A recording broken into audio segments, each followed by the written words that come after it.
Our guest today is Kevin Olusola of Pentatonix. He's got a great podcast out now called Imagine Faith Talk. I'm looking at the name of it, Kevin, because I'm always have trouble memorizing, but it's really good.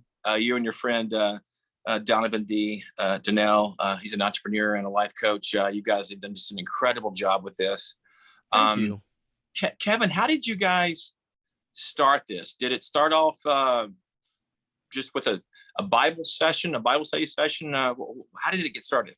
That's exactly how it started. When I came into the music industry with Pentatonix, one of the things I noticed was that I didn't have a lot of people to talk to about how do you try to do what you're called to do within an industry that's not necessarily built for the Christian, if you will. And so as I continued going, I realized there were other Daniels out in this world, right? Daniel goes in, he's taken to be captive in Babylon. He learns the rites and the rituals of Babylon, but he still remains true to the one true God. And not only does he do that, but he also becomes a leader out of 120 leaders because of the excellent spirit that was found in him. So I started a Bible study with those Daniels in mind, those people who are trying to be in Los Angeles, but do some really interesting and good work. And through that, that's how I met Donovan. And I had some food in LA. We got together for some lunch at a vegan restaurant, and we became close friends. And he ended up helping me work on the Bible study. We continued doing it throughout 2020 as the pandemic happened and moved it over Zoom. That's how we met our producer, Core. I knew him 10 years ago from Beijing when I was living there as a Chinese major. And he said he was seeking God. And I told him, come to this Bible study. And when he came to the Bible study, he said, this is actually a podcast, y'all. I need you to pray on it for 1 week. And so Donovan and I did that at the end of 2020, and we got a resounding yes from God.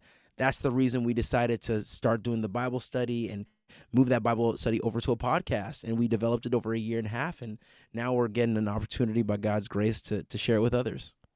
Well, what can people expect when they listen to the podcast? What kind of topics do you guys cover? Sure. Well, I think the biggest thing that we want people to have is that not only do you need to have faith in God, but you also have to optimize your performance, right? Faith and works are necessary together. Faith without works is dead. With weak works, if you will, is futile. So how do we optimize the work that we can do? Time management, productivity, Mhm. clarity. These things that if you're trying to be in the world and you have to perform well, how do you maximize those things but within the uniqueness that God has given you specifically, right? Our goal is not to be, if you want to put an orchestra analogy, I'm not trying to be an oboe if God's called me to be a French horn. I'm supposed to be the best French hornist that I can be so that my frequency when I play, it gets to the sphere of influence that God has called for me very specifically to reach. So that's why we want people to optimize their faith and their works to be able to be their best for God. Now, you grew up in Owensboro, Kentucky. I Yes.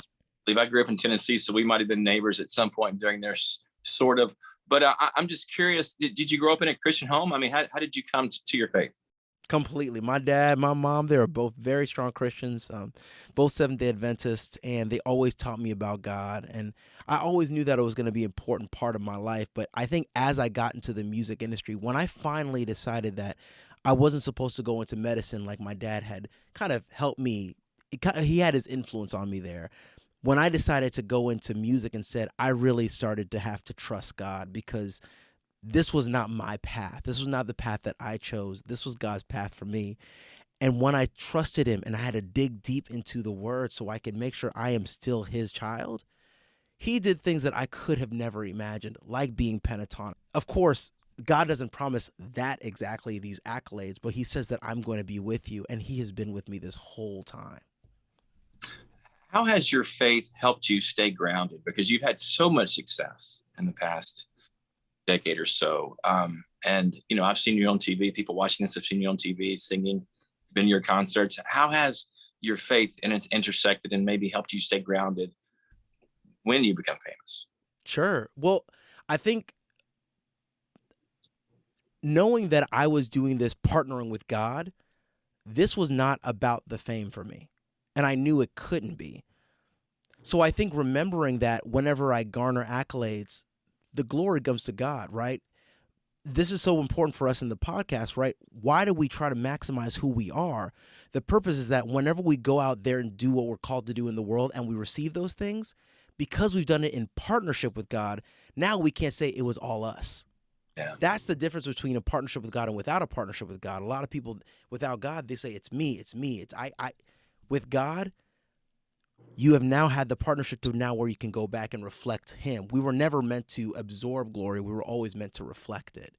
So remembering that has always kept me humble and grounded, because the story is not about me. It just isn't.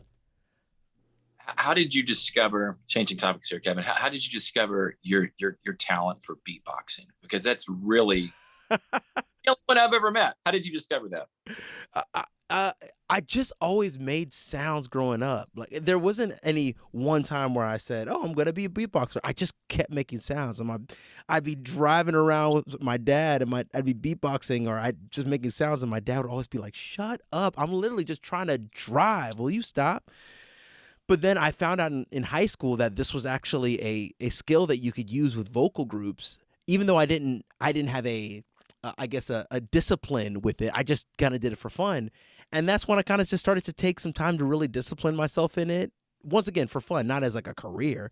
So the fact that I was in Pentatonix, the fact that I paired it with cello was just, once again, it was just my exploration calling me. And I think that was God's path, because once I finally understood I was supposed to go into music, I went into music knowing what was unique about me, what God had called me to be, rather than, oh, I'm just doing it because I love it. Like, he had honed that skill for me to be able to do what I'm doing now. And so you're in Pentatonix, and how has let me rephrase that. How did you get in Pentatonix? Because were you beatboxing before that, or were you? I mean, kind of tell us about that, because you almost went to medical school. You almost became a doctor. Yeah, absolutely. No, so my senior year of college, I had a video that went viral of me playing cello and beatboxing at the same time. And at that time, my bandmate Scott was looking to create a group for the TV show The Sing Off, which was a show on NBC that pitted a cappella groups against each other. And so he saw that video, and at the time he had gone through 4 or 5 different beatboxers, but he saw that video and said, "You're the person that we're called to be in this band." And once again, I know that wasn't me. Me making that video go viral at the right time, to the band meeting, to us being on the TV show, and the timing of it all, it wasn't me. And so that's why, going back to that one question, like, the reason I'm humble is because this story has been a God story from day one. And that's why, we on Imagine Faith Talk, we always want to tell people, like, if you have your faith in God, this story becomes crazier than you could ever imagine, because God's going to take you in places that you never could have dreamed. But trust him in every single part of the journey, and you're going to be amazed by what he can do. Tell me about the struggles of staying true to your faith when you're so busy, when you're touring, when you're in the studio. Maybe give some advice to people who are kind of in that boat, maybe not touring, but really busy. Oh, yeah. No. So one of the things we say on the podcast is that success equals personal alignment plus self-development times faith. This personal alignment piece is so unbelievably important, because that means you need to, if you're going to be aligned to God, be still and know that he is God.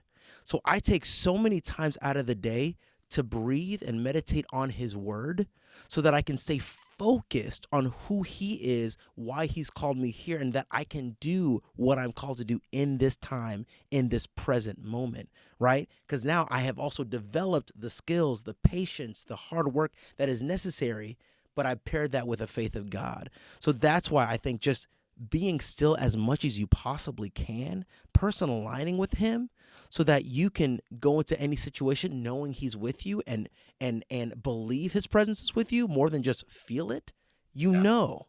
Right? Jesus needed that in the wilderness. He didn't feel God when he was on the cross, right? He said, "God, you have forsaken me," but he was aligned to the will of God. He knew what he was called to do.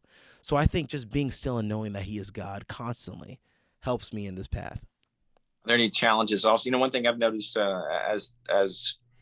as a believer, Kevin, is, especially in the society we're in, there's so much noise around us. We're always being told to listen to a podcast, check this podcast out, or check out this social media posts, and it's almost like we're uncomfortable with silence. You know, you get in an elevator, there's noise.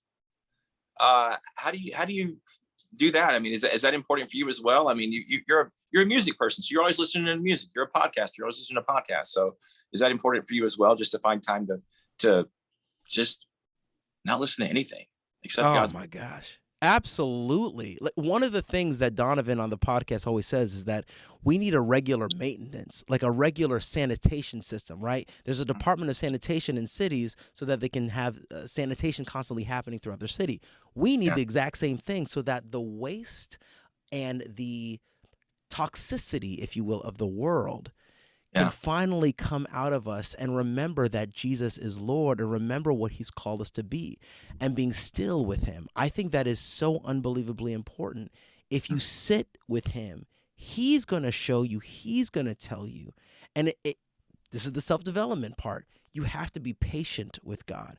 I think sometimes that's the reason why we may lose our path. It's because we're allowing the noise to dictate rather than being transformed by the will of God.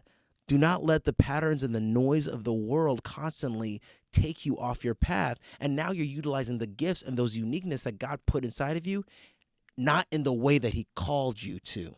So I think just being patient with him and sitting with him constantly, that's why Daniel did it 3 times a day. He needed it. If he needs it, how much more do we in this 21st century crazy, busy world with so much noise happening? How much more do we need that? Draws you closer to God and also helps your creative mind as an artist. My goodness. I mean, I've seen that as a writer. I'm sure you've seen that as a musician. So, Kevin, what's the future for you? I mean, do you see yourself at age 50 or 60 going back into the medical realm, or are you going to stay now? You know what? I hope I can continue doing music, and I hope that the music also continue as I go into the music career and as I continue to work on that. I feel like there's so much we're going to learn that I'm going to bring back to the podcast, because there's so much in this journey of life where when we sit and think and we see where God has taken us, it's a testimony. So how much more testimony can we give to people? And that's the reason that, Imagine Faith Talk exists. Like, we want to give people just an honest conversation on what it's like to have holistic success, the trials, the failures, the successes that we've had, and bring that back to people so that they can have success in wherever God's called them to be. Podcast is called Imagine Faith Talk. I should tell people that Donovan has an amazing testimony as well. I would check that out. He used to be an exotic dancer, and God rescued him. Just an amazing testimony. Yeah, amazing testimony. It's where podcasts are available. Apple Podcasts, everywhere that good podcasts are available. Check it out. Kevin? Yes, we have a website. It's www.imaginefaithtalk.com. Awesome. Kevin, hey, man, thanks so much for joining us. God bless. Thank you so much. Appreciate it.